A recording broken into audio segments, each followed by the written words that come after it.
Hello दोस्तों, मैं power Singh और आप सभी का मेरे सुर तरंग चैनल पर स्वागत है। दोस्तों, हमारी हिंदू मान्यता के अनुसार तो हमारे यहाँ 33 करोड़ देवी देवता हैं, लेकिन उनमें भगवान श्री कृष्ण सबसे लोकप्रिय देवता है, जिनके असंख्य देश भर में नहीं बल्कि दुनिया भर में मंदिर हैं, जिनको विभिन्न नामों से हम जानते हैं। और इसी प्रकार से हमारे राजस्थान में भी उनके प्रमुख 3 मंदिर है। वैसे तो बहुत सारे मंदिर है, हर गांव गांव में मंदिर मिल जाएंगे, लेकिन 3 बड़े मंदिर है।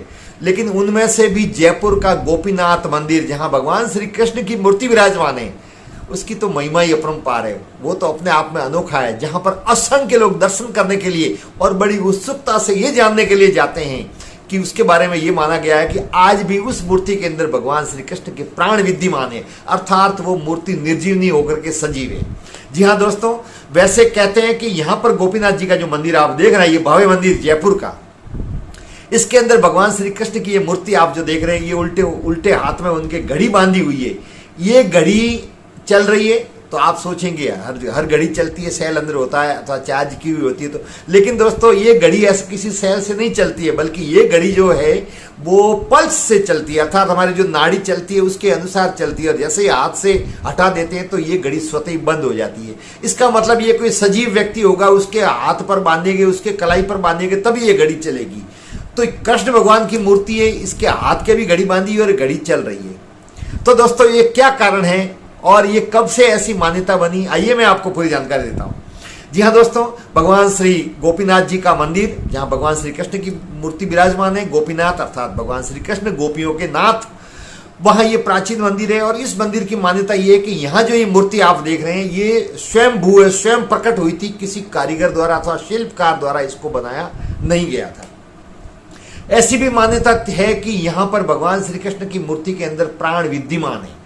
और उसके पीछे का इतिहास वो मैं पहले ये बात बता दूं, उसके बाद में मैं आपको पूरा इतिहास बताऊंगा कि भगवान श्री कृष्ण कैसे जीवित माने गए हैं। तो दोस्तों, वहां पर जब पता लगा, ये बात पूरे दुनिया भर में फैली हुई है कि गोपीनाथ मंदिर में भगवान श्री कृष्ण की मूर्ति जीवित है, तो एक अंग्रेज था जो इंग्लैंड का, वो वहां पर आया और आकर आने के बाद में उसने देखा और लोगों से पूछा तो लोगों ने यही बताया कि ये मूर्ति सजीव है, लेकिन उसको यकीन नहीं हुआ। वो वापिस गया जाकर के और वहां से उसने एक ऐसी घड़ी बनाई जो इंसान के पल्स से, नाड़ी के चलने पर, नाड़ी की धड़कन से चलती है, खोलते हैं तो बंद होती है और किसी इंसान के कलाई पर बांधते हैं तो घड़ी आरंभ हो जाती है।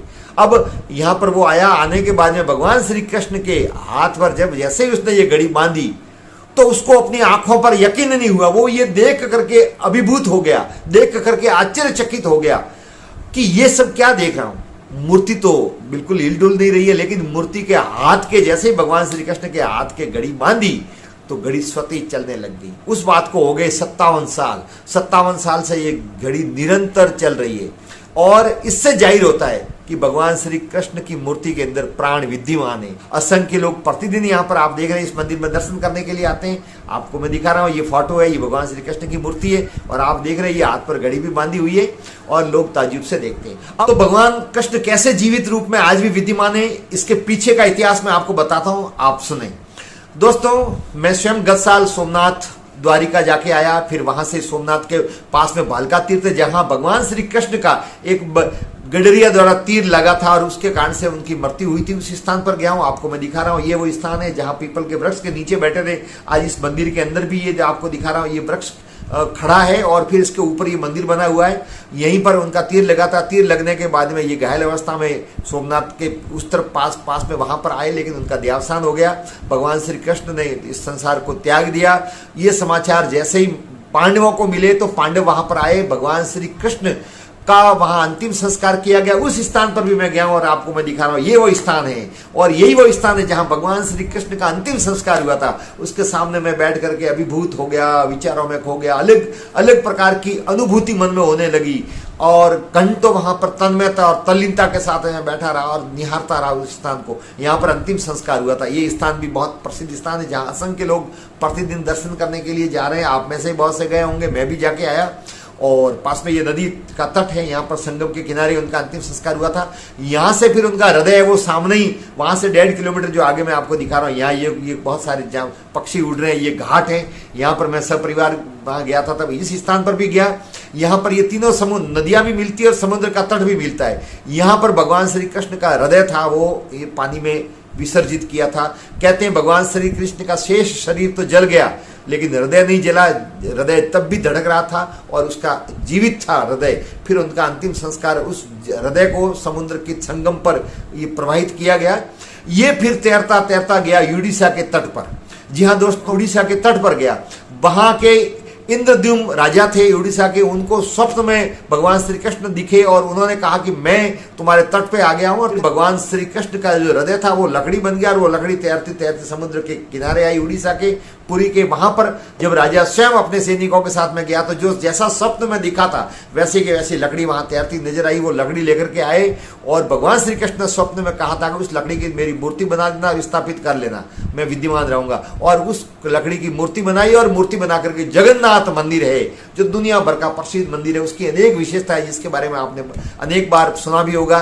विपरीत दिशा में, हवा के विपरीत दिशा में यहाँ की मंदिर की ध्वज है वो पताका फहरती है और इसके ऊपर से कोई हवाई जुड़ करके नहीं जाता। बहुत सारी खासियत है।